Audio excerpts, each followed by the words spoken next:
रात के 1 बजे एक ऑरेंज कलर की ऑडी कार मुंबई के बांद्रावली सी लिंक से गुजर रही थी।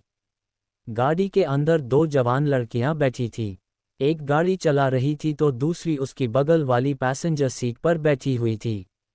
अंतरा, अब बताएगी भी, ऐसा क्या हो गया जो रात के 12 बजे तुझे घर से बाहर निकाल दिया गया? तन्वी कश्यप, जो गाड़ी चला रही थी, उसने अपनी बेस्ट फ्रेंड अंतरा आहूजा से पूछा। अंतरा ने अपना सर खिड़की के कांच पर टिकाया हुआ था और वह बिना अपनी पलकें झपकाए दूर जगमगाती हुई शहर की रोशनी देख रही थी। हमेशा सुंदर दिखने वाली अंतरा की कत्थई आंखें आज रो रो कर सूज गई थी। ऐसा लग रहा था जैसे अब उसकी आंखों में आंसू भी खत्म हो गए थे। अंतरा आज के दिन को अपनी जिंदगी से हमेशा के लिए डिलीट कर देना चाहती थी, लेकिन तन्वी का सवाल सुनकर उसे आज के दिन की घटनाएं फिर से याद आ गई। अंतरा के जिंदगी में सुनामी की शुरुआत आज शाम से हुई थी, जब हॉस्पिटल में उसके हाथ में उसके एक टेस्ट का रिपोर्ट रखा गया था जिसमें लिखा था फलोपियन ट्यूब ब्लॉकेज। इसका मतलब ये था कि अंतरा कभी मां नहीं बन सकती। ये पढ़कर अंतरा की लंबी और कोमल उंगलियों से रिपोर्ट छूटकर नीचे गिर गया। अंतरा का शरीर सुन पड़ गया था। हॉस्पिटल के कॉरिडोर में हो रहे कोलाहल के बावजूद अंतरा को कुछ सुनाई नहीं दे रहा था। अंतरा कुछ देर के लिए पुतले की तरह वहीं खड़ी रही। तभी उसके कान में एक आवाज़ गूंजी। मैंने तो पहले ही कहा था, ज़रूर तेरे में ही कोई खोट है, इसलिए 4 साल से बच्चा पैदा नहीं कर पा रही थी। यह आवाज़ अंतरा की सास मधु आहूजा की थी। ऐसे वक्त में अंतरा को दिलासा देने के बदले वह अंतरा को खरी खोटी सुना रही थी। हमारी तो किस्मत ही फूटी हुई है जो हमें तू मिली। हॉस्पिटल के कॉरिडोर में आ जा रहे लोग उनकी तरफ देख रहे थे, लेकिन मधु आहूजा को उसकी कोई फिक्र नहीं थी। अंतरा की आंखों से आंसू की धारा बहने लगी। उसने अपनी दुखी आवाज में कहा कि मम्मी जी, घर चल के बात करते हैं। अंतरा की इस बात पर मधु ने गुस्सा होते हुए कहा कि क्यों शर्म आ रही हैं? इतने समय से मुझे दादी नहीं बना पाई, तब तो तुझे बिल्कुल शर्म नहीं आ रही थी। अपनी अभागी किस्मत पर अंतरा ठीक से रो भी नहीं पाई थी और उससे पहले ही उसकी सास ने उसे जलील करना शुरू कर दिया था, वह भी दुनिया के सामने। वहां से आते जाते लोगों की घूरती नज़र अंतरा को और शर्मिंदा कर रही थी। अचानक उस भीड़ में अंतरा को एक परिचित चेहरा उसकी तरफ आता दिखा। उस चेहरे पर बड़ी सी मुस्कान थी। उसके नज़दीक आते ही अंतरा खुद को रोक नहीं पाए और उससे लिपट गई। वह आदमी अंतरा का पति रुद्र आहूजा था। अंतरा ने रुद्र के सीने से लगकर रोते हुए कहा कि रुद्र, मेरा रिपोर्ट। वह आगे कुछ बोल नहीं पाए। अंतरा रुद्र से लिपटी हुई थी, लेकिन रुद्र ने अंतरा की पीठ पर अपने हाथ भी नहीं रखे थे। वह बिल्कुल सीधा खड़ा था। रुद्र ने अंतरा की नाजुक कमर को अपने दोनों हाथों से पकड़कर खुद से दूर किया और अपनी मां की तरफ देखते हुए कहा कि मां, रिपोर्ट पॉजिटिव है। अब तक मधु आहूजा अंतरा पर गुस्सा थी, लेकिन रुद्र की बात सुनकर वह खुशी से उछल पड़ी। सच, माता रानी की बड़ी कृपा। मधु ने हाथ जोड़कर अपनी आंखें बंद की। अंतरा को समझ नहीं आया कि दोनों क्या बात कर रहे थे। अंतरा रुद्र से पूछे कि वह कौन से रिपोर्ट की बात कर रहा है, उससे पहले रुद्र के पीछे से एक दूसरी जवान औरत आकर उनके साथ खड़ी हो गई। वह गायत्री बंसल थी, अंतरा की कज़न। उसके आते ही मधु ने गायत्री के सर पर हाथ रखते हुए कहा कि जुग जुग जियो बेटी, तुम्हारी वजह से मेरा दादी बनने का सपना पूरा होने वाला है और मुझे पूरा भरोसा है कि तुम्हारी कोख में लड़का ही है। आखिरकार वही तो मेरे रुद्र का वंश आगे बढ़ाएगा। ये सुनकर अंतरा के ऊपर बिजली गिरी। उसे यकीन नहीं हो रहा था कि उसकी कज़न, जिसे वह सगी बहन से भी ज़्यादा मानती थी, उसी ने उसके पति के साथ नाजायज़ संबंध बनाए थे। अंतरा की आंखों में खून उतर आया और उसने गायत्री को थप्पड़ मारने के लिए अपना हाथ उठाते हुए कहा कि तुझे इतनी गिरी हुई हरकत करते हुए शर्म भी नहीं आई। लेकिन गायत्री तक अंतरा का हाथ पहुंचे उससे पहले ही रुद्र ने उसे पकड़कर झटक दिया और अंतरा से कहा कि खबरदार, जो गायत्री को किसी तरह का नुकसान पहुंचाने की कोशिश की तो वह मेरे बच्चे की मां बनने वाली हैं। रुद्र की बात सुनकर अंतरा को एहसास हुआ कि इस नाजायज़ रिश्ते में वह भी तो बराबर भागीदार था। अंतरा ने गुस्से से रुद्र और गायत्री से पूछा कि तुम दोनों का अफेयर कब से चल रहा है? अंतरा के सवाल का जवाब देते हुए मधु ने उसे कहा कि तुम्हें ये पूछने का हक किसने दिया? तुम्हें हमारे परिवार के मामले में दखल देने की कोई ज़रूरत नहीं है। मधु की बात सुनकर अंतरा ने पूछा कि तो क्या मैं परिवार का हिस्सा नहीं हूँ। अंतरा को जवाब देते हुए मधु ने कहा कि नहीं, तू कभी हमारे परिवार का हिस्सा थी ही नहीं। वह तो मेरे ससुर जी ने तुझे जबरदस्ती मेरे रुद्र के गले बांध दिया था। धीरे धीरे मधु आहूजा की आवाज बढ़ती जा रही थी और उनके पास लोग इकट्ठा होने लगे थे। एक मल्टीनेशनल कंपनी के सीईओ रुद्र आहूजा को ऐसे अपनी इज्जत मिट्टी में मिल जाए वह हरगिज मंजूर नहीं था। इसलिए मधु आगे और कुछ कहे उससे पहले रुद्र ने कहा कि माँ, घर चलते हैं। गायत्री को आराम करना जरूरी है। अंतरा के सवाल अभी खत्म नहीं हुए थे, लेकिन वह भी दुनिया के सामने अपना और अपने परिवार का तमाशा नहीं बनाना चाहती थी। वह सब हॉस्पिटल के बेसमेंट में पहुंचे। रुद्र, मधु और गायत्री गाड़ी में बैठ चुके थे। अंतरा ने बैठने के लिए दरवाजा खोला ही था कि रुद्र ने रूखी आवाज में उसे कहा कि तुम टैक्सी ले लो, गाड़ी में जगह नहीं है। गायत्री के लिए कंजेस्टेड हो जाएगा। अंतरा ने देखा कि 7 सीटर रेंज रोवर गाड़ी में 3 लोग बैठे थे, फिर भी उसके लिए जगह नहीं थी। गायत्री ने अंतरा से कहा कि सॉरी अंतरा, वह क्या है ना कि डॉक्टर ने कहा है कि प्रेगनेंसी की शुरुआत में मामला थोड़ा रिस्की होता है, इसलिए रुद्र कोई चांस नहीं लेना चाहता, बुरा मत मानना। HMM। इतना बोलकर गायत्री ने खींचकर बंद कर दिया और गाड़ी वहां से निकल गई। अंतरा को यकीन नहीं हो रहा था कि लोग इतना जल्दी कैसे बदल सकते हैं। जो गायत्री अभी उसे ज्ञान देकर गई थी, वह ये भूल गई थी कि अंतरा ने खुद की पढ़ाई छोड़कर उसे पढ़ाया था और यहाँ तक कि उसे विदेश पढ़ने भी भेजा था। गायत्री अंतरा के मामा की लड़की थी। दरअसल अंतरा के माँ बाप नहीं थे, उसे उसके 2 मामाओं ने पाल पोस कर बड़ा किया था, इसलिए अंतरा को हमेशा ऐसा लगता था कि उसके मामाओं ने उस पर एहसान किया है। अंतरा हॉस्पिटल के बेसमेंट से बाहर आए। वह अपनी सास के साथ हॉस्पिटल आई थी, इसलिए उसके पास टैक्सी के पैसे नहीं थे, जिसकी वजह से उसने घर की तरफ चलना शुरू किया। अंतरा हाउसवाइफ थी और उसे अपने पास पैसे रखने की इजाज़त नहीं थी। यहाँ तक कि घर का सामान लेने के लिए भी अंतरा को अपनी सास मधु से पैसे मांगने पड़ते थे। रुद्र को भी यह बात अच्छी तरह पता थी, फिर भी वह अंतरा को हॉस्पिटल में ऐसे छोड़कर चला गया था। वैसे भी 4 साल की शादी में अंतरा से उसका बर्ताव हमेशा से रूखा ही रहा था। रुद्र के दादाजी काफ़ी बीमार रहते थे और मरने से पहले वह रुद्र और अंतरा की शादी होते हुए देखना चाहते थे, इसलिए परिवार के बाकी लोगों के साथ साथ रुद्र भी दादाजी को मना नहीं कर पाया था। रुद्र के दादाजी जब जवान थे उस समय से उनका बांद्रा के पाली हिल इलाके में बंगलौर था। वहां के चढ़ाव चढ़ते हुए अंतरा की हालत खराब हो गई। आहूजा निवास हॉस्पिटल से ज़्यादा दूर नहीं था, फिर भी अंतरा को घर पहुंचने में 2 घंटे लग गए। जब अंतरा घर पहुंची तो उसने देखा कि रुद्र और गायत्री सोफे पर बैठे हुए मुस्कुराते हुए बातें कर रहे थे और मधु गायत्री के लिए फ्रूट्स काट रही थी। अंतरा को आता हुआ देखकर मधु के मुस्कुराते हुए चेहरे पर फिर से गुस्सा आ गया और उसने अंतरा से कहा कि तेरे में कोई लाज शर्म है या नहीं? कहाँ था ना तुझे कि इस घर में तेरे लिए अब कोई जगह नहीं है। मधु आगे कुछ कहे उससे पहले रुद्र ने उसे रोकते हुए कहा कि माँ, रुकिए, मैं बात करूँगा। इतना कहकर रुद्र ने गायत्री से कहा कि तुम माँ से बातें करो, मैं अभी आया। फिर रुद्र ने अंतरा को ऊपर चलने को कहा। वह दोनों पहले माले के अपने बेडरूम में जाने के लिए सीढ़ियां चढ़ने लगे। 4 साल की शादी में वह दोनों शायद ही बेडरूम में साथ में रहे होंगे, क्योंकि रात में भी ज़्यादातर रुद्र स्टडी रूम में ही सोता था। बेडरूम में पहुंचते ही रुद्र ने सिगरेटें जलाए और अंतरा से कहा कि अपनी शर्तें बताओ। अंतरा को रुद्र की बात समझ नहीं आई और उसने पूछा कि क्या? रुद्र ने कहा कि डिवोर्स के लिए कितने पैसे चाहिए तुम्हें? वैसे भी पैसों के लिए ही तुमने मुझसे शादी की थी ना? रुद्र की बात सुनकर अंतरा हक्की बक्की रह गई थी। उसने रुद्र से कहा कि मैंने तुमसे इसलिए शादी की थी क्योंकि मैं तुम्हें पसंद करती थी और दादाजी की भी आखिरी इच्छा यही थी। अंतरा की बात सुनकर रुद्र ने गुस्से से कहा कि बस करो, मुझे पता है कि तुमने मुझसे शादी करने के लिए दादाजी का इस्तेमाल किया था, लेकिन अब दादाजी भी रहे नहीं, इसलिए अब उनका नाम लेकर मुझे ब्लैकमेल करने की ज़रूरत नहीं है।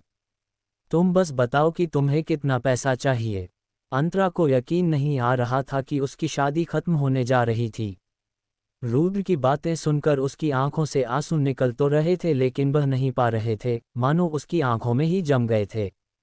बार बार पूछने पर भी अंतरा जवाब नहीं दे रही थी, इसलिए रुद्र ने चिढ़ते हुए अपनी चेकबुक निकाली और एक चेक पर अंतरा का नाम लिखने लगा। ये देखकर अंतरा ने रुद्र से कहा कि तुम 4 सालों में मुझे बिल्कुल समझ नहीं पाए। रुद्र ने चेकबुक से चेक फाड़ते हुए कहा कि तुम्हें जो समझना है समझो। इस चेक में जो भी अमाउंट भरना है भर लेना और मुझे बता देना, मैं साइन कर दूंगा और कल फैमिली कोर्ट पहुंच जाना, डिवोर्स की प्रोसीजर शुरू करनी है। इतना कहकर वह अंतरा के मुंह पर चेक फेंक कर चला गया। उसके पीछे बेडरूम का दरवाज़ा जोर से बंद हो गया। अंतरा को ऐसा लगा जैसे कि उस दरवाजे के साथ रुद्र के दिल का दरवाज़ा भी उसके लिए हमेशा के लिए बंद हो गया हो। अंतरा दीवार के सहारे सरकती हुई नीचे बैठ गई। पैरों के पास पड़ा हुआ चेक उसने उठाया। वह 8x3 इंच का कागज़ उसकी शादी खत्म करने वाला फरमान था।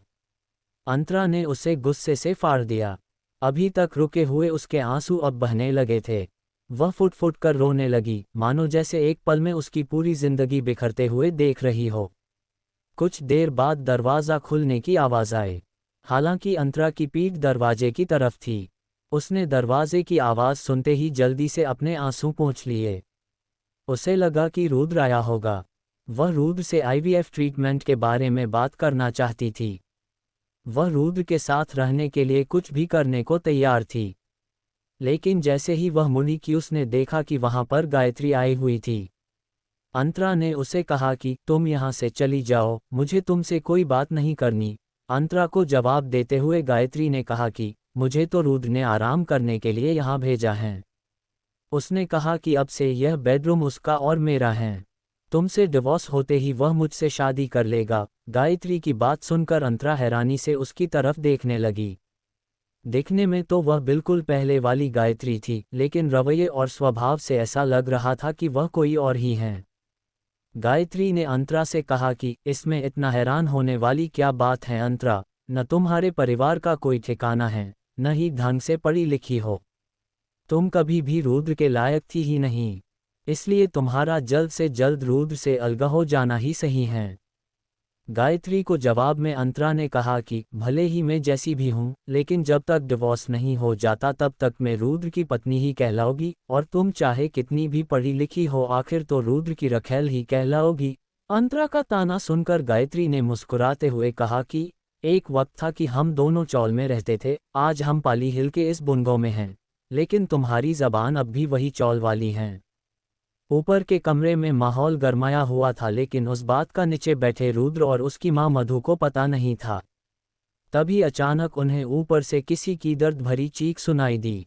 इसी के साथ रुद्र और मधु डरकर ऊपर की तरफ भागे।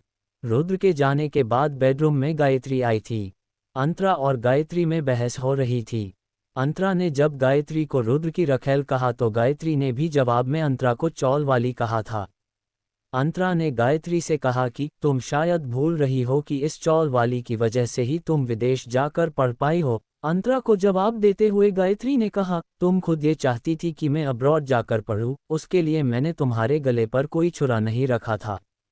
इसलिए आगे से इस बात के लिए मुझ पर एहसान मत जताना। इतना कहकर गायत्री बिस्तर पर बैठ गई और अंतरा से कहा, और रुद्र तुम्हें छोड़कर मेरे पास आ रहा है, उसकी जिम्मेदार भी तुम खुद हो। तुम इतने सालों में उसे कभी सेटिस्फाई ही नहीं कर पाई होगी। ये बात कहकर गायत्री ने अंतरा पर गहरा वार किया था, क्योंकि शादी के बाद अंतरा और रुद्र के सिर्फ एक बार शारीरिक संबंध बने थे, वह भी इसलिए क्योंकि रुद्र नशे में था। इस बात को भी 2 साल हो गए थे। उसके बाद दोनों कभी साथ में सोए भी नहीं थे। ये बात सिर्फ वह दोनों जानते थे। जरूर रुद्र ने गायत्री को भी यह बात बताई होगी, इसलिए वह जानबूझकर अंतरा की दुखती रग पर पांव रख रही थी। गायत्री ने कहा कि देख अंतरा, मेरे लिए नहीं तो किसी और के लिए, आज नहीं तो कल रुद्र तुझे छोड़ ही देता, तो फिर मुझ में क्या बुराई है। मैं और रुद्र मिलकर तेरा ख्याल रखेंगे। गायत्री को गुस्से से जवाब देते हुए अंतरा ने कहा कि मुझे तुम दोनों की कोई ज़रूरत नहीं है, मैं खुद कमाकर अपना ख्याल रख सकती हूँ। इस बात पर हंसते हुए गायत्री ने कहा कि लेकिन तुझे काम देगा कौन, आता तो कुछ है नहीं। इतना कहकर गायत्री ने अपनी आंखें बड़ी करते हुए कहा कि अरे हाँ, एक काम तू ज़रूर कर सकती हैं, कॉल गर्ल का। और अब तो तुझे किसी तरह के प्रोटेक्शन की भी जरूरत नहीं पड़ेगी। इतना कहकर गायत्री ने अंतरा की तरफ आंख मारी और खिसियाते हुए हंसने लगी। गायत्री की बेशर्मी देखकर अंतरा का खून खौल गया। वह गायत्री को थप्पड़ मारने ही जा रही थी, तब अचानक गायत्री चीखने लगी। उसके चीखने की आवाज़ सुनकर रुद्र और मधु ऊपर की तरफ दौड़े। रुद्र ने बेडरूम का दरवाज़ा खोला, तब गायत्री जमीन पर पड़ी हुई थी और अपना पेट पकड़कर बोल रही थी कि अंतरा, तुम्हें जो भी करना है मेरे साथ करो, इसमें मेरे बच्चे की कोई गलती नहीं है। गायत्री की हरकत देखकर अंतरा को अब जाकर समझ में आया था कि वह जानबूझकर उसे उकसा रही थी। आखिरकार वह गायत्री के जाल में फंस चुकी थी।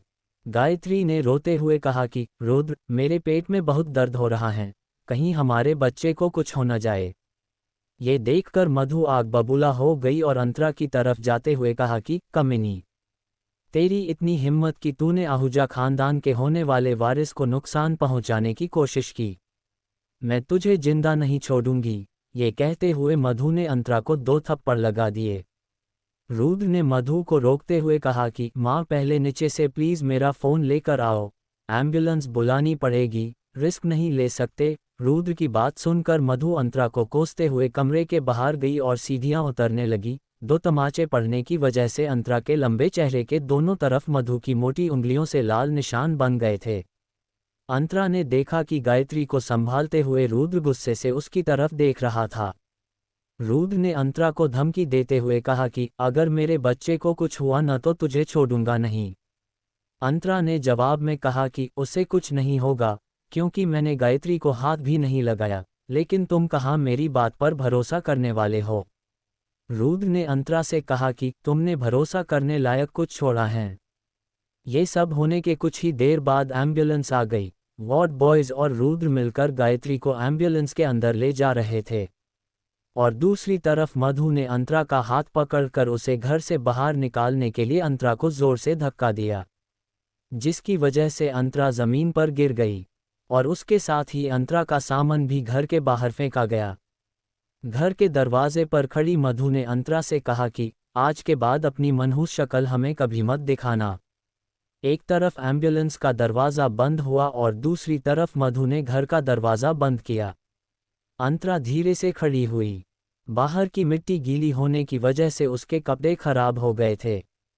वह धीरे धीरे अपना बिखरा हुआ सामान बटोरने लगी। वैसे तो अंतरा के पास ज़्यादा सामान था नहीं, थोड़े बहुत कपड़े थे, वह भी पुराने। सिर्फ उसकी माँ की कान की बालियाँ थीं जो उसने मरते वक्त अंतरा के लिए छोड़ी थी। वह बालियाँ उसकी माँ की आखिरी निशानी थी, इसलिए अंतरा कभी पहनती नहीं थी। अंतरा ने हमेशा उन बालियों को संभाल कर एक बॉक्स में रखा था। बॉक्स को फेंकने की वजह से वह खुल गया था और बालियाँ बॉक्स में से निकलकर कहीं बाहर गिर गई थी, जिसकी वजह से 2 बालियों में से एक मिल नहीं रही थी। अंतरा परेशान होकर बाली सब जगह ढूंढने लगी, लेकिन रात के अंधेरे में उसे वह बाली कहीं नहीं मिली। अंतरा को अपनी माँ की याद आ गई और वह फिर से रो पड़ी। अंतरा की माँ उसके पैदा होते ही गुजर गई थी। अंतरा को उसके 2 मामाओं ने पाल पोस कर बड़ा किया था। 2 में से एक मामा ने शादी ही नहीं की थी और दूसरे मामा की पत्नी उनके साथ हर रोज़ झगड़े करती थी और एक दिन वह मामा और अपनी बेटी गायत्री दोनों को छोड़कर चली गई। इतनी तकलीफ़ों के बावजूद भी उसके मामाओं ने कभी उसका साथ नहीं छोड़ा था, इसलिए अंतरा उन दोनों की काफ़ी एहसानमंद थी, क्योंकि अगर वह दोनों नहीं होते तो अंतरा शायद किसी अनाथ आश्रम में पड़ी होती। लेकिन अंतरा के मामाओं की आर्थिक स्थिति ज़्यादा मजबूत नहीं थी, इसलिए जब गायत्री की पढ़ाई और करियर की बात आई तब अंतरा ने खुशी खुशी अपनी पढ़ाई अधूरी छोड़कर काम करना शुरू कर दिया था। अंतरा भले ही 12वीं तक पढ़ी थी, लेकिन उसने और उसके मामाओं ने दिन रात मेहनत करके गायत्री को फॉरेन यूनिवर्सिटी पढ़ने भेजा था और वापस आने के बाद अंतरा ने ही रुद्र से बात करके गायत्री को रुद्र के अंडर जॉब दिलवाई थी। लेकिन आज उसी गायत्री ने अंतरा के संसार में आग लगाई थी। अंतरा अपना सामान लेकर आंसू पोंछते हुए मेन गेट के बाहर गई और वहां खड़ी हो गई। ऐसी कोई जगह नहीं थी जहां वह इस वक्त जा सकती थी। लेकिन तभी अंतरा का फ़ोन बजा। उसने स्क्रीन पर नाम देखा, तन्वी कश्यप। अंतरा ने कॉल उठाया तो सामने से तन्वी की आवाज़ आई, अंतरा, आज हॉस्पिटल में क्या हुआ? अंतरा ने कोई जवाब नहीं दिया। तन्वी अंतरा से सवाल पूछती रही, लेकिन वह कोई जवाब नहीं दे रही थी। आखिर में तन्वी ने पूछा कि इतना तो बता कि इस वक्त तू है कहाँ। अंतरा ने अपनी धीमी आवाज में कहा, घर के बाहर। तन्वी ने कहा कि तू वहीं रुक, मैं अभी पहुंचती हूँ। दरअसल तन्वी कश्यप के पिता उस हॉस्पिटल के एक ट्रस्टी थे, इसलिए उसे पता चला था कि शाम को अंतरा की सास ने कुछ हंगामा किया था। इसके बाद तन्वी अंतर को लेने पहुंची थी और रास्ते में अंतरा ने दिन भर की कहानी तन्वी को बता दी। इस वक्त वो दोनों वर्ली सी फेस पर बैठे थे। तन्वी ने देखा कि अंतरा के मासूम चेहरे का रंग आज उड़ा हुआ था। हालांकि अंतरा इतनी ज्यादा भी गोरी नहीं थी, लेकिन उसके चेहरे पर हमेशा एक चमक रहती थी, लेकिन आज वह चमक कहीं गायब हो गई थी।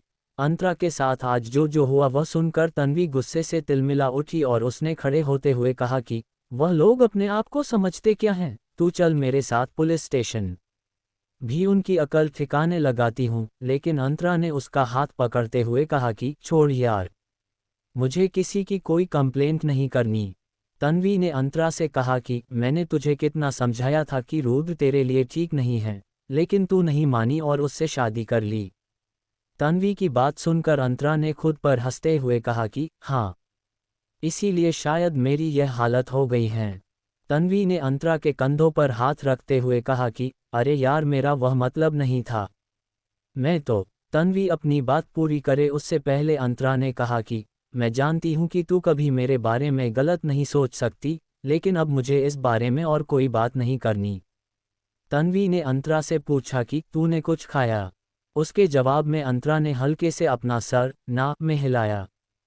तन्वी ने कहा कि तो फिर चल पहले कुछ खाते हैं। इतना बोलकर तन्वी ने अंतरा का हाथ पकड़कर उसे खड़ा किया और दोनों गाड़ी की तरफ गए। अंतरा ऐसे चल रही थी जैसे उसे पीछे से कोई जबरदस्ती धक्का देकर चला रहा हो।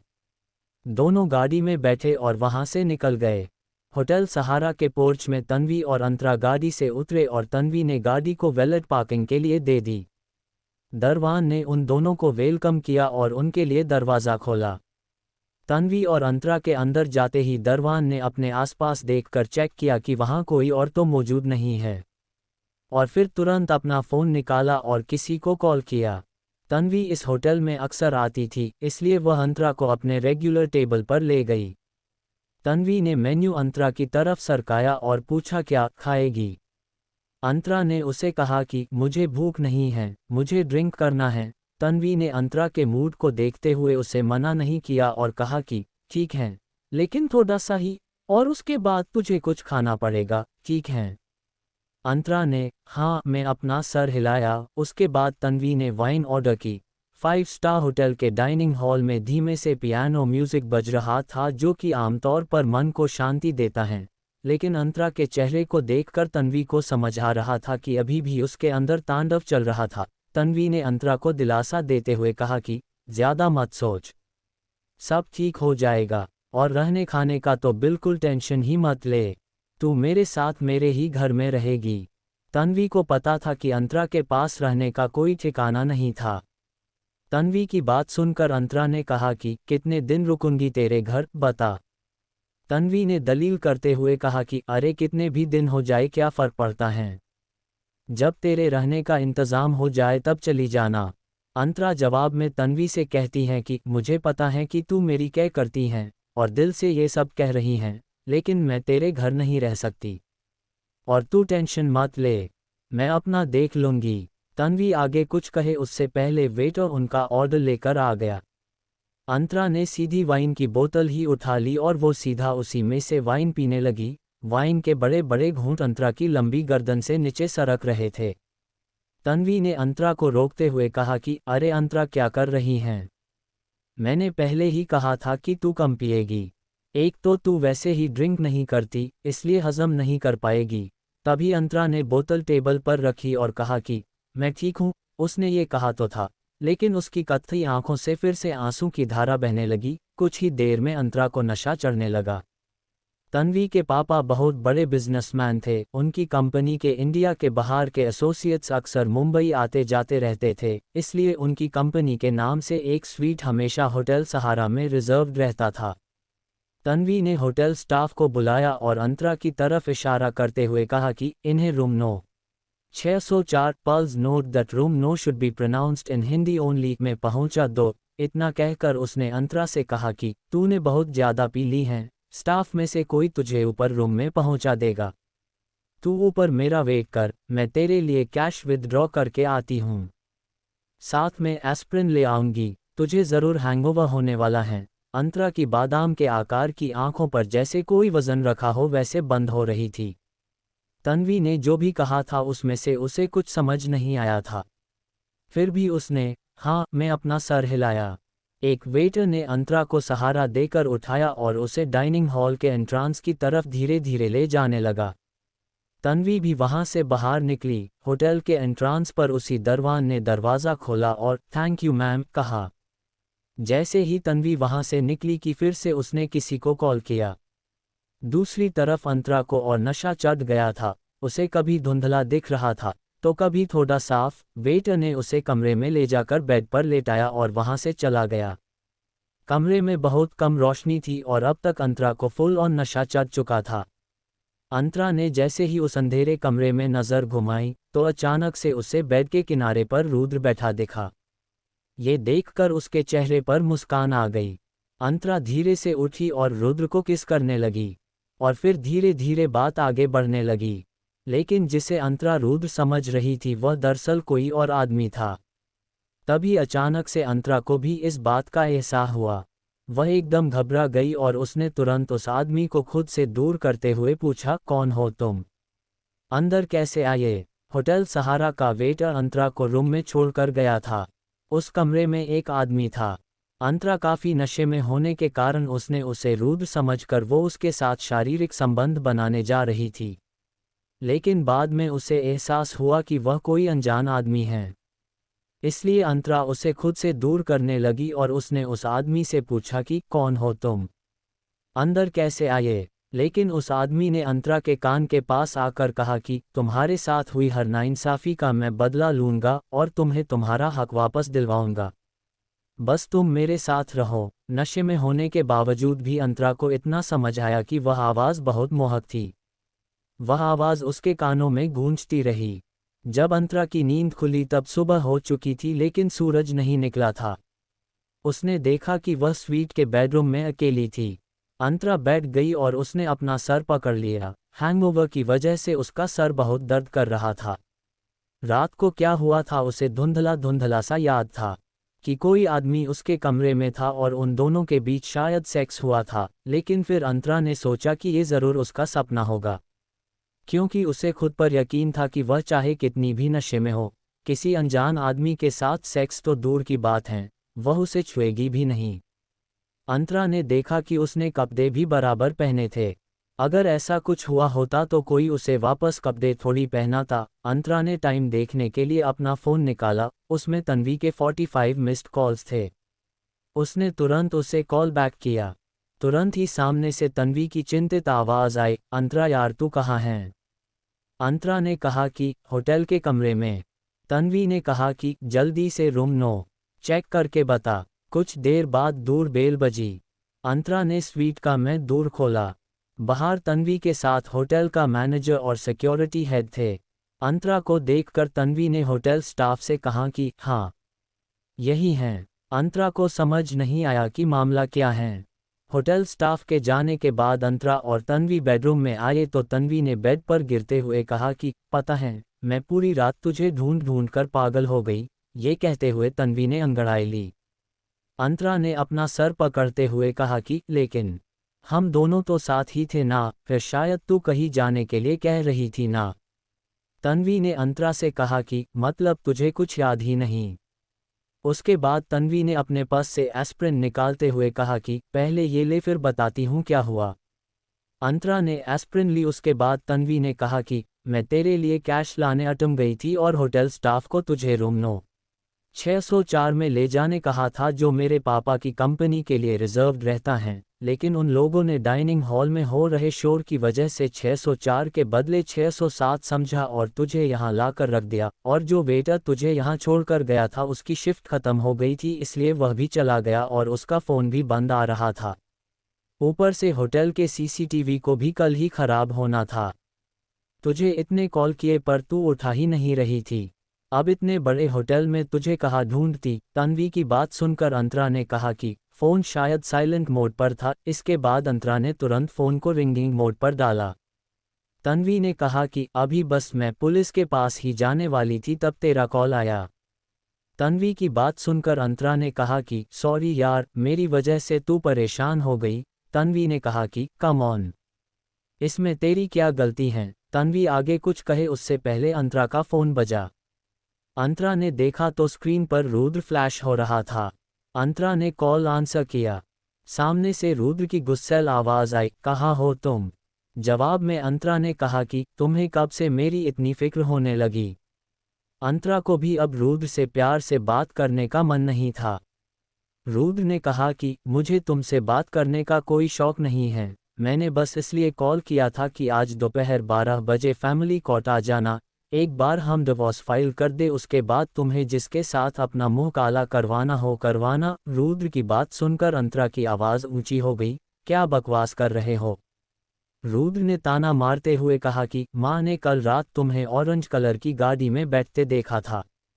इतनी जल्दी तुम्हें दूसरा बकरा मिल भी गया, मानना पड़ेगा तुम्हारे टैलेंट को। अंतरा ने जवाब देते हुए कहा कि जिसकी जैसी सोच। बाकी सच तो ये है कि मैं कल रात से तन्वी के साथ हूँ।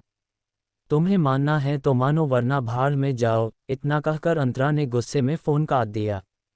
अंतरा को समझ आ गया था कि अब रुद्र के सामने गिड़गिड़ाने का कोई मतलब नहीं था। उसने तन्वी को बताया कि रुद्र ने उसे फैमिली कोर्ट बुलाया है। तन्वी ने कहा कि जितना जल्दी ऐसे गिरे हुए इंसान से छुटकारा मिले उतना ही अच्छा है, और वैसे भी तू तो इतनी सुंदर है, उस रुद्र से लाख गुना बेहतर लड़का तुझे मिल जाएगा।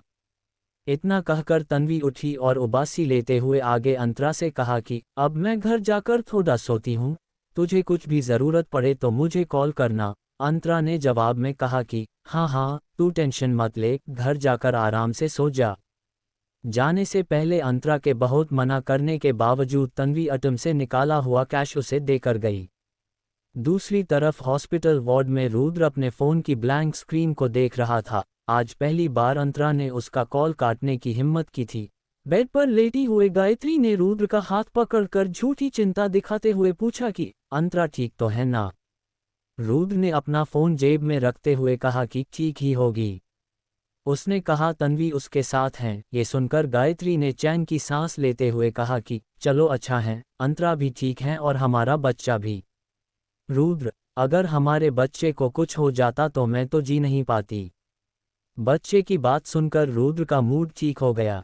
उसने गायत्री के सर पर हाथ फेरते हुए कहा कि तुम फिक्र मत करो, मैं तुम्हें और हमारे होने वाले बच्चे को कुछ नहीं होने दूंगा। रुद्र की बात सुनकर गायत्री के चेहरे पर मुस्कान आ गई।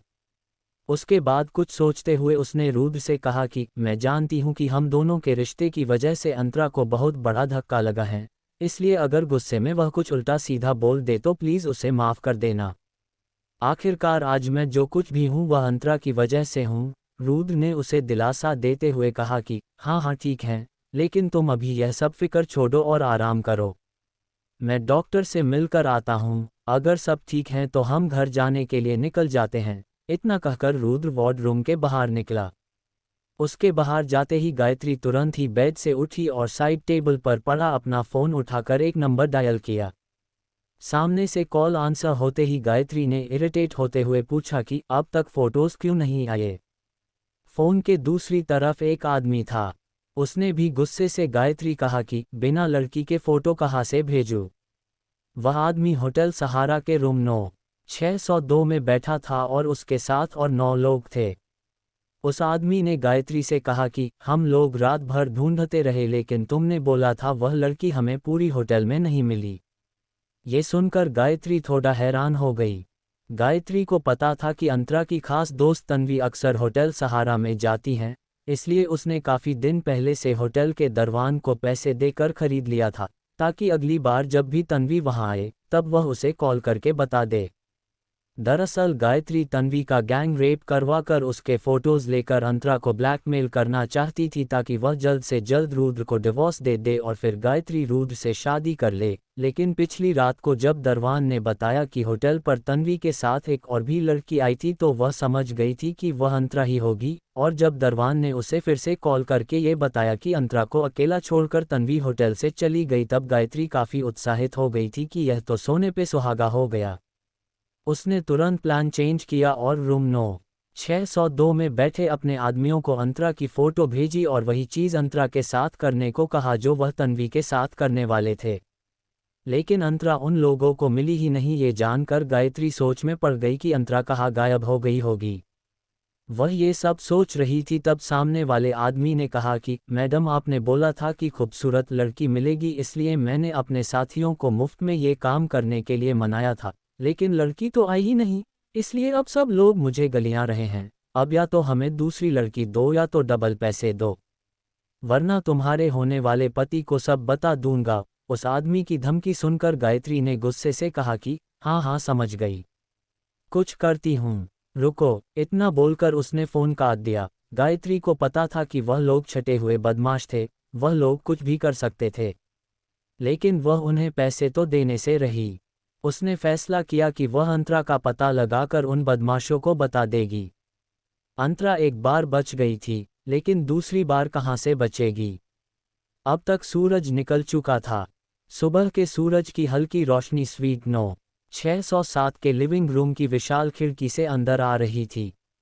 सूरज की सुनहरी किरणों में खिड़की के एक तरफ खड़ी अंतरा के पतले लेकिन सुडौल शरीर का आकार दिख रहा था। अंतरा ने एक सिंपल कुर्ती पहनी हुई थी। उसके बालों की लंबाई पीठ के थोड़े नीचे तक थी। अंतरा बाहर रास्ते पर हो रही सुबह की गतिविधियों को देख रही थी।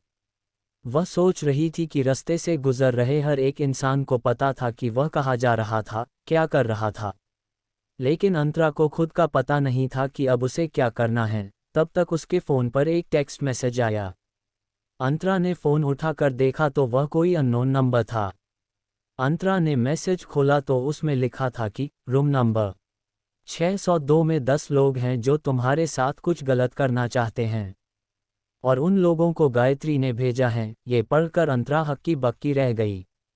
उसने तुरंत मैसेज टाइप किया, तुम कौन हो और यह सब कैसे जानते हो। सामने से रिप्लाई आया कि मैं वही हूँ जिसने कल रात तुम्हारी पीठ पर एक निशान छोड़ा है। ये पढ़कर अंतरा की आंखें चौड़ी हो गई। वह तुरंत आईने की तरफ भागी और अपनी पीठ को आईने की तरफ करके देखा। उसके कंधे की पीछे की तरफ एक लव बाइट का निशान था।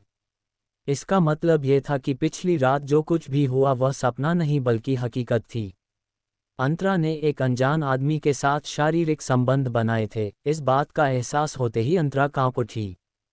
तब उसके फ़ोन पर एक और टेक्स्ट मैसेज आया, मैंने रात में तुमसे जो कहा था उसके लिए अगर तुम तैयार हो तो मुझे इसी नंबर पर कॉल करना और आराम से सोच समझ कर फैसला लेना, कोई जल्दबाजी नहीं है। उस मैसेज के नीचे एक सिग्नेचर था, द शैडो। यह मैसेज पढ़कर अंतरा को फिर से रात की बात याद आ गई जब एक मोहक आवाज़ ने धीरे से उसके कान के पास आकर कहा था कि तुम्हारे साथ हुई हर नाइंसाफ़ी का मैं बदला लूँगा और तुम्हें तुम्हारा हक वापस दिलवाऊँगा, बस तुम मेरे साथ रहो। कुछ देर के लिए अंतरा का दिमाग काम करना बंद कर दिया था। उसे समझ नहीं आ रहा था कि यह आदमी कौन था जो उसके लिए बदला लेना चाहता था। अंतरा के दिमाग में विचारों का घमासान चला। क्या यह आदमी रुद्र का कोई बिजनेस राइवल था या दुश्मन, या फिर गायत्री का कोई दुश्मन?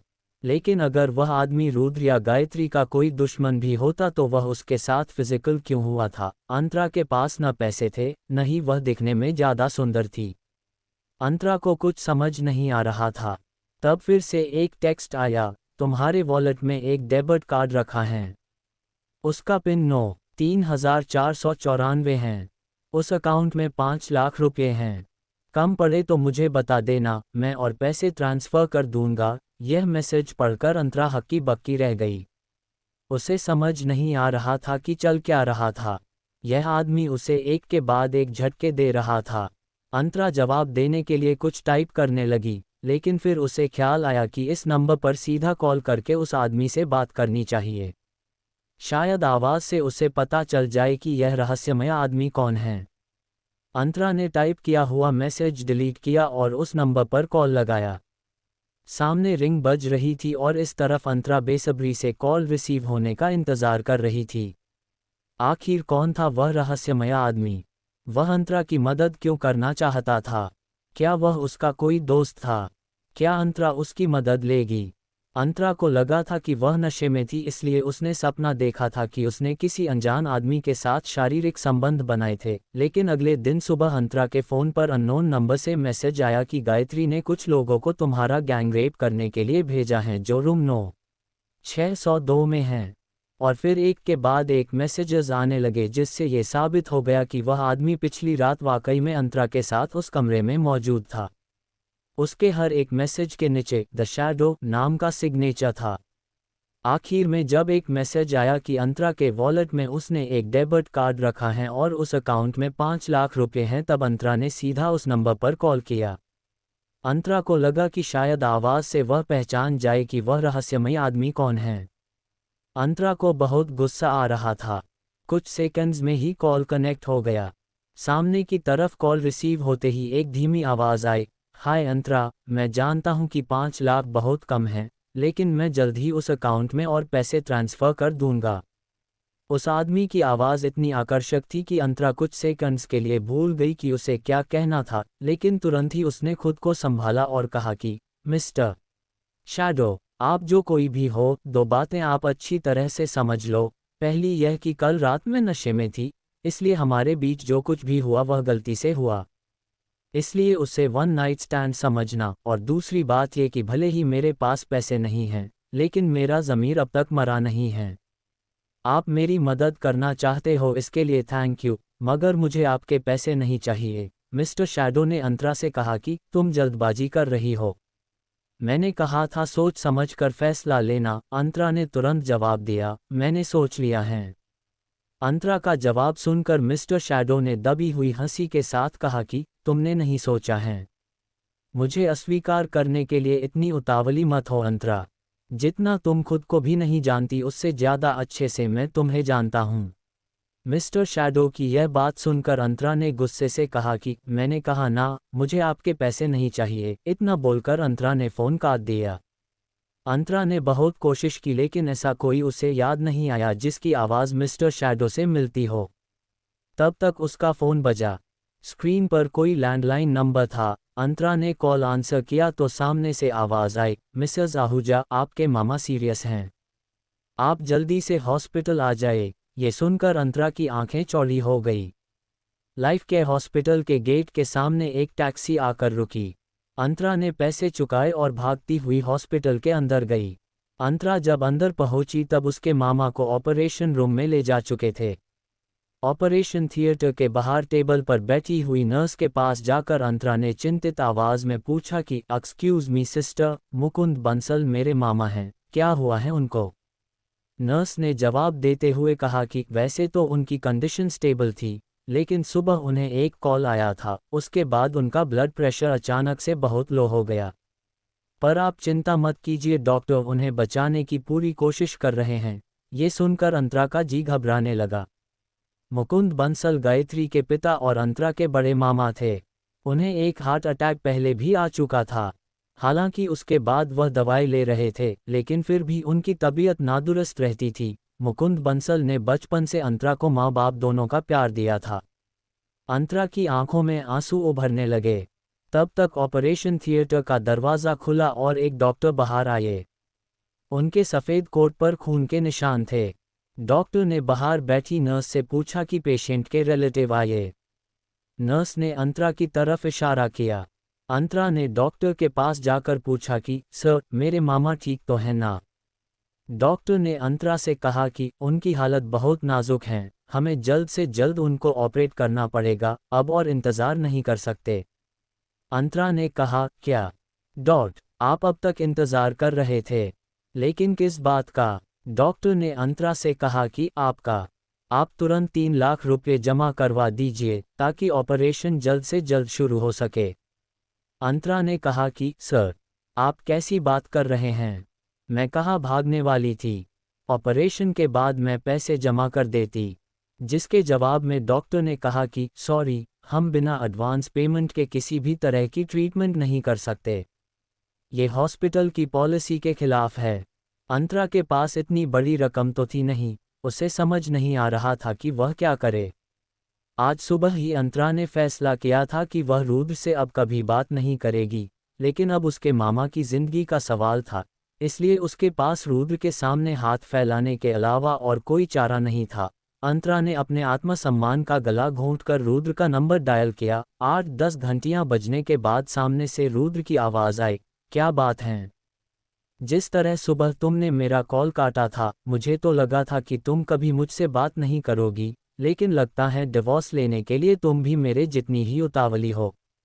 रुद्र के ताने को नज़रअंदाज करते हुए अंतरा ने रुद्र से कहा कि रुद्र, क्या तुम मुझे अभी 3 लाख रुपए दे सकते हो? उद्धरण चिन्ह डॉट। रुद्र ने अंतरा से कहा कि तुम्हारी लालच की कोई हद नहीं है। अभी कल तुम्हें मैंने एक चेक दिया था और आज फिर से तुम पैसे मांग रही हो। कल जब मैं कह रहा था कि तुमने मुझसे पैसों के लिए शादी की थी तब तो बड़ी सती सावित्री बन रही थी। आज आ गई ना अपनी औकात पर। अंतरा रुद्र से कहने जा रही थी कि वह चेक मैंने कल ही फाड़ दिया था, लेकिन उससे पहले डॉक्टर ने वहां से जाते हुए अंतरा को अपने हाथ की घड़ी दिखाकर इशारा किया कि वक्त निकला जा रहा है। अंतरा ने रुद्र से कहा कि रुद्र, ऐसा समझ लो कि मैं तुमसे भीख मांग रही हूँ। बस एक बार मेरी मदद कर दो, मैं तुम्हारी। अंतरा आगे कुछ बोले उससे पहले रुद्र ने उसकी बात काटते हुए कहा कि तुम इतनी बेशर्म हो सकती हो, यह मैंने कभी सोचा नहीं था। तब दूर से नर्स ने भी आवाज़ लगाई, मिसेस आहूजा, जो भी करना है जल्दी कीजिए, पेशेंट के पास ज़्यादा वक्त नहीं बचा है।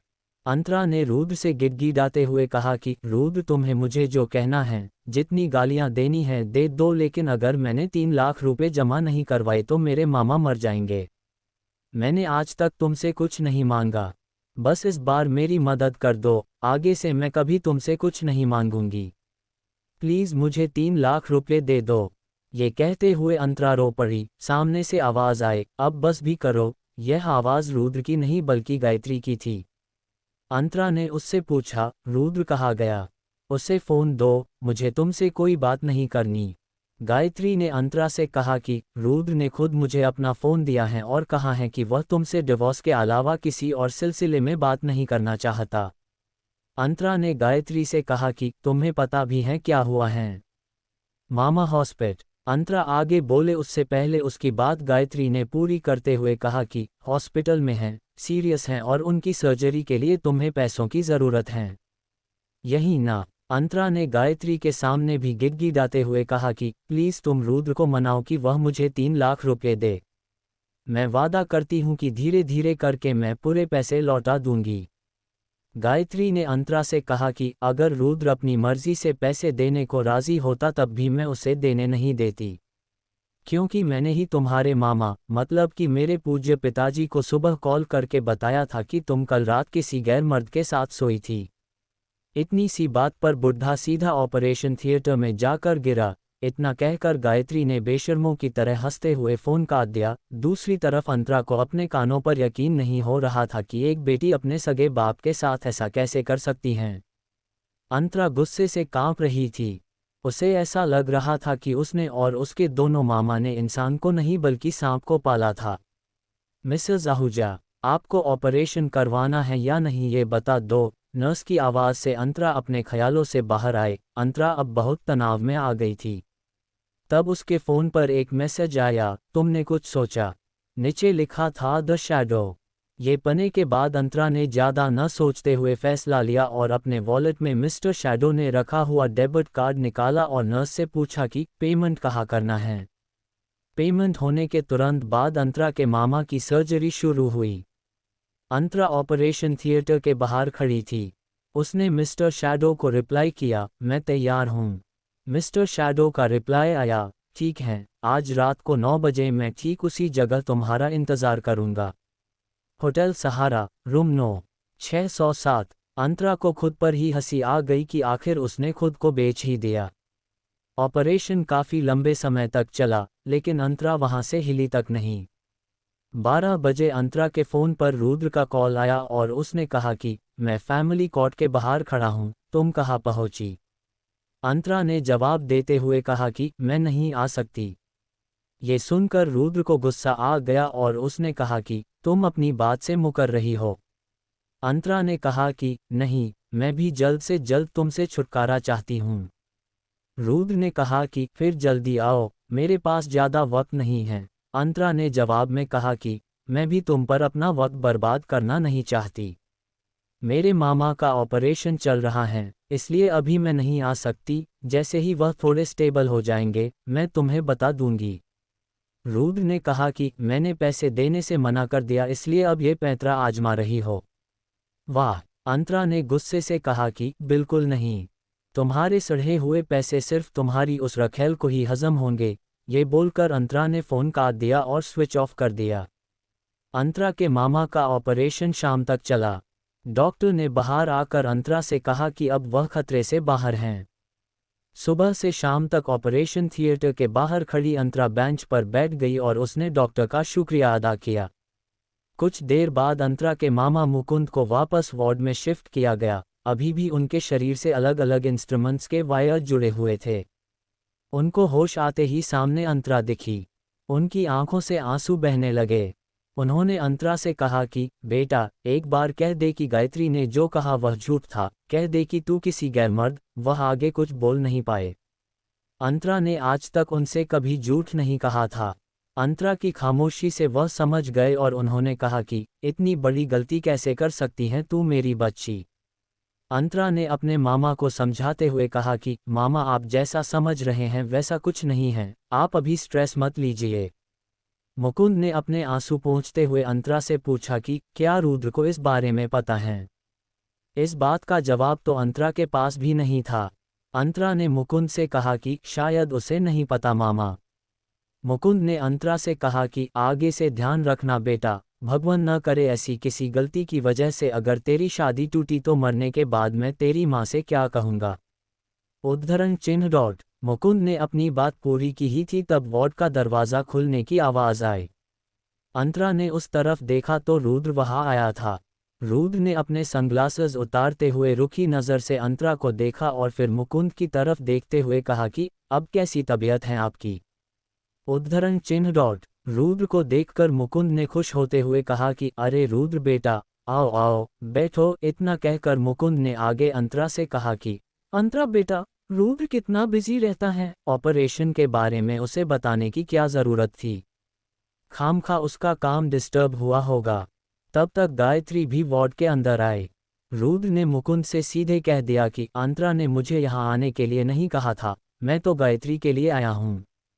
अंतरा रुद्र की बात का मतलब समझ गई थी कि वह मुकुंद की तबीयत इसलिए पूछने नहीं आया था क्योंकि वह अंतरा के मामा थे, बल्कि इसलिए क्योंकि वह गायत्री के पिता थे।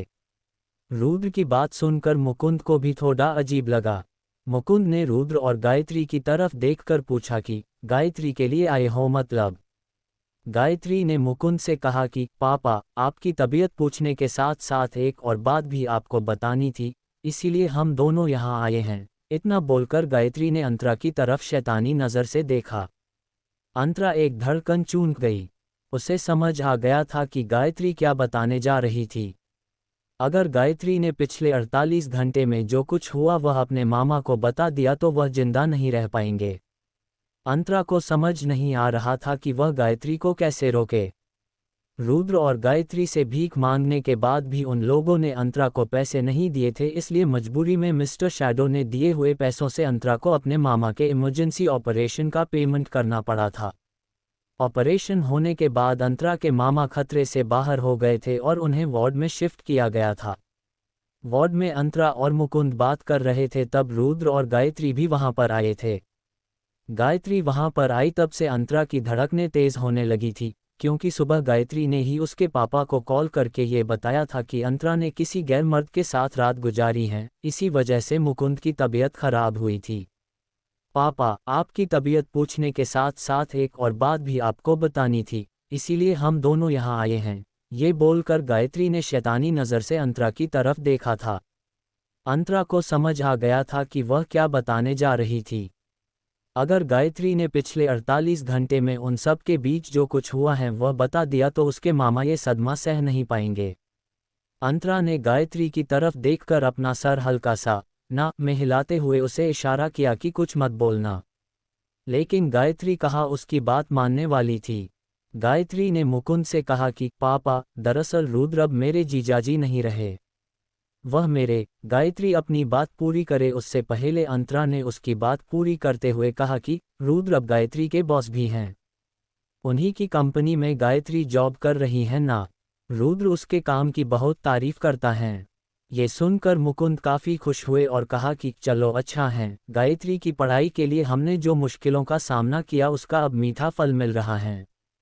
अभी के लिए तो अंतरा ने गायत्री को रोक लिया था, लेकिन गायत्री कब क्या बोल देगी उसका कोई भरोसा नहीं था। मुकुंद ने रुद्र और गायत्री से कहा कि तुम दोनों खड़े क्यों हो, बैठो ना। रुद्र ने मुकुंद से कहा कि नहीं, बस आपकी तबीयत पूछने आए थे, अभी ऑफिस के लिए निकलना पड़ेगा। रुद्र की बात सुनकर मुकुंद ने मुस्कुराते हुए कहा कि हाँ हाँ बिल्कुल, तुम लोग अपना काम निपटाओ, मेरी फिक्र मत करो, मैं बिल्कुल ठीक हूँ। रुद्र ने कहा कि ठीक है, फिर हम चलते हैं, आपको कुछ भी ज़रूरत हो तो मुझे या गायत्री को कॉल कर देना। रुद्र की समझदारी देखकर मुकुंद को हमेशा से लगता था कि अंतरा बहुत खुशकिस्मत है जो उसे रुद्र जैसा सज्जन और सुशिष्ट लड़का मिला है, और आज रुद्र अपने काम में से वक्त निकालकर उसे मिलने आया, इसलिए मुकुंद के दिल में उसके लिए इज्जत और भी बढ़ गई थी। मुकुंद ने रुद्र से कहा कि रुद्र बेटा, मुझे ये जानकर काफ़ी खुशी हुई कि गायत्री तुम्हारे साथ काम कर रही हैं, लेकिन मैं बस इतना कहना चाहता हूँ कि भले ही वो तुम्हारी साली है, लेकिन उस रिश्ते की वजह से उसकी एक भी गलती को नज़रअंदाज मत करना, क्योंकि काम के मामले में रिश्ता बीच में नहीं आना चाहिए। उनकी बात सुनकर रुद्र ने कहा कि उसकी ज़रूरत नहीं पड़ेगी, गायत्री काफ़ी अच्छा कर रही हैं। इतना बोलकर रुद्र ने अंतरा की तरफ नज़र करके कहा कि मैं गायत्री से काफ़ी संतुष्ट हूँ, और फिर मुकुंद की तरफ देखकर कहा, मेरा मतलब गायत्री के काम से। मुकुंद ने रुद्र से कहा कि रुद्र बेटा, मुझे तुमसे एक और बात करनी थी। ये सुनकर रुद्र ने मुकुंद की तरफ देखा। अंतरा ने भी सवालिया नज़र से मुकुंद की तरफ देखा। मुकुंद ने कहा कि रुद्र बेटा, मेरी हालत अब ऐसी है कि कभी भी मुझे ऊपर वाले का बुलावा आ सकता है, इसलिए जाने से पहले मैं तुम दोनों के बच्चे के साथ खेलना चाहता हूँ। मुकुंद की बात सुनकर अंतरा ने अपना सर झुका लिया। वह अपने मामा को कैसे बताती कि वह कभी माँ नहीं बन सकती। गायत्री ने मुकुंद से कहा कि पापा, आपको शायद पता नहीं है, लेकिन अंतरा। वह आगे कुछ कहे उससे पहले अंतरा ने अचानक से बीच में बोलते हुए कहा कि अरे, मैं तो भूल ही गई, नर्स ने मामा के लिए कुछ दवाएं लाने कहा था। ये कहकर अंतरा ने प्रेस्क्रिप्शन निकाला और गायत्री को देते हुए कहा कि गायत्री, प्लीज़ ग्राउंड फ्लोर से ये दवाएं लेकर आओगी, मुझे रुद्र से अकेले में कुछ बात करनी है। उद्धरण चिन्ह डॉट। अंतरा की बात सुनकर गायत्री ने कहा कि अरे, ऐसी क्या बात है जो सबके सामने नहीं हो सकती, और वैसे भी यहाँ तो सब परिवार वाले हैं, तो हमसे क्या छुपाना है ना रुद्र। अंतरा ने गायत्री को ताना मारते हुए कहा कि लगता है विदेश में पढ़ाई करके तुमने वेस्टर्न कल्चर अपना लिया है, अपने जीजा को सीधा नाम से पुकार रही हो। गायत्री अंतरा के साथ कैसे भी पेश आए उससे उसे कोई फर्क नहीं पड़ता था, लेकिन गायत्री अपने पिता के सामने कुछ ज़्यादा ही ढीठ बन रही थी। अंतरा अपने मामा के सामने गायत्री से झगड़ा नहीं करना चाहती थी, लेकिन अगर उसकी वजह से फिर से उसके मामा को कुछ हुआ तो अंतरा उसे छोड़ने वाली नहीं थी। आखिर में मुकुंद ने भी गायत्री से कहा कि गायत्री, पति पत्नी के आपस के मामले में किसी को दखल नहीं देनी चाहिए, तुम जल्दी जाकर दवाई लेकर आओ।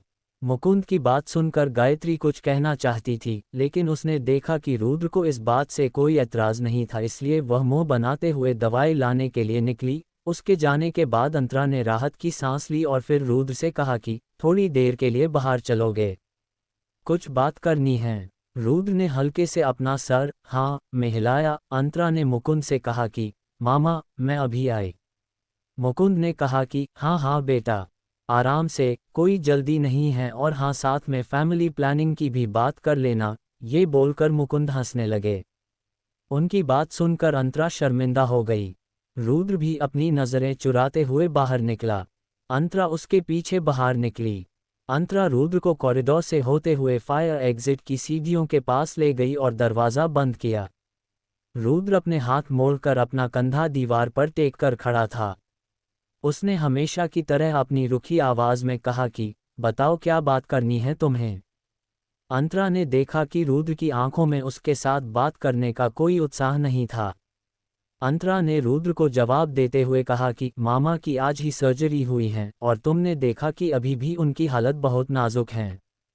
डॉक्टर ने कहा है कि उन्हें किसी भी तरह का स्ट्रेस नहीं आना चाहिए वरना उनकी तबीयत फिर से बिगड़ सकती है और दूसरी बार बचने के उनके चांसेस बहुत कम है, इसलिए हमारे डिवोर्स के बारे में फ़िलहाल उन्हें पता नहीं चलना चाहिए वरना वह ये सदमा बर्दाश्त नहीं कर पाएंगे। इसलिए तुम भी उन्हें कुछ मत बताना। रुद्र ने अंतरा से कहा कि पहले तो एक बीवी की तरह मुझे ऑर्डर्स देना बंद करो, क्योंकि कानूनी तौर पर भले ही हमारा डिवोर्स नहीं हुआ लेकिन दिल से हम अलग हो चुके हैं। रुद्र की बात सुनकर अंतरा ने अपनी भावनाओं पर काबू करते हुए कहा कि 4 साल साथ में थे तब भी कभी तुमने मुझे ऑर्डर्स देने का हक नहीं दिया था, तो अब अलग होने के बाद तुम्हें क्या ही ऑर्डर दूंगी। 4 साल की शादी में कभी कुछ नहीं मांगा, लेकिन इस बार भीख मांग रही हूँ। प्लीज़ मेरी बात मानो। अंतरा की यह बात सुनने के बाद भी रुद्र के चेहरे पर कोई हावभाव नहीं था। अंतरा ने आगे कहा कि तुम्हें लग रहा है कि मेरी बात मानने से तुम हार जाओगे और मैं जीत जाऊंगी, लेकिन ये बात हार जीत की नहीं है, किसी की जिंदगी का सवाल है। और मेरे मामा गायत्री के पिता भी हैं, इसलिए मेरे लिए ना सही, गायत्री के लिए तुम इतना तो कर ही सकते हो। अंतरा की यह बात सुनकर रुद्र ने कहा कि मैं इस बारे में गायत्री से डिस्कस करूंगा, और अब तुम्हारी बातें खत्म हुई हो तो मैं चलता हूँ, मुझे लेट हो रहा है। अंतरा ने हाँ मैं अपना सर हिलाया। अंतरा को भी अपने मामा के वार्ड में पहुंचने की जल्दी थी, क्योंकि अगर उसके पहले गायत्री वहां पर पहुंच गई तो वह उसके मामा को सब कुछ बता देगी। अंतरा दरवाज़ा खोलने के लिए मुड़ी तब रुद्र को उसके कंधे के पीछे का निशान दिखा।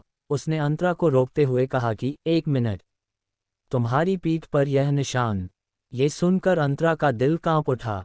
वह निशान पिछली रात नशे में वह मिस्टर शैडो के साथ हमबिस्तर हुई थी उसका नतीजा था। रुद्र को समझने में देर नहीं लगी कि वह लव बाइट का निशान था। रुद्र ने अपनी आंखें छोटी करते हुए अंतरा से पूछा कि मतलब सुबह तुमने मुझसे झूठ बोला था, कल रात तुम तन्वी नहीं बल्कि किसी आदमी के साथ थी।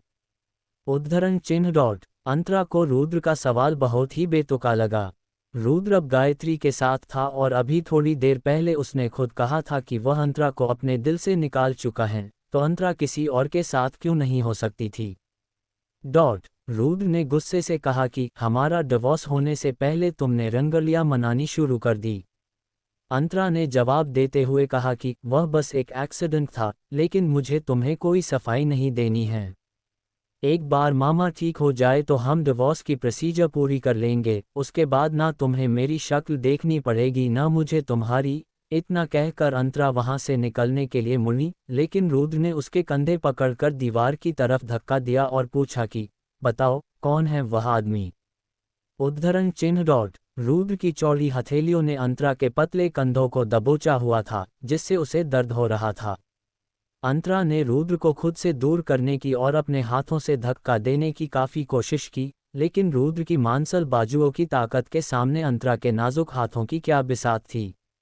अंतरा ने रुद्र से कहा कि छोड़ो मुझे रुद्र, लेकिन रुद्र उसे छोड़ने के मूड में नहीं था। उसने फिर से पूछा, बताओ कौन था वह और तुम उसे कहाँ मिली थी। अंतरा ने उसे ताना मारते हुए कहा कि मेरे बारे में तुम्हें तब सोचना चाहिए था जब गायत्री के साथ तुमने नाजायज़ रिश्ता बनाया था। अब तुम्हें मुझे सवाल करने का कोई हक नहीं है। अभी हमारा डिवोर्स नहीं हुआ है, इसलिए मैं अब भी तुम्हारा पति हूँ। अब मेरा कोई पति नहीं है, इनफैक्ट पहले भी नहीं था। धीरे धीरे उन दोनों की बातों ने झगड़े का रूप ले लिया था। तभी रुद्र का फ़ोन बजा, इसलिए उसे अंतरा को छोड़ना पड़ा। अंतरा अपने कंधे सहलाती तुरंत वहां से निकल गई। अंतरा भागती हुई अपने मामा के वार्ड की तरफ गई।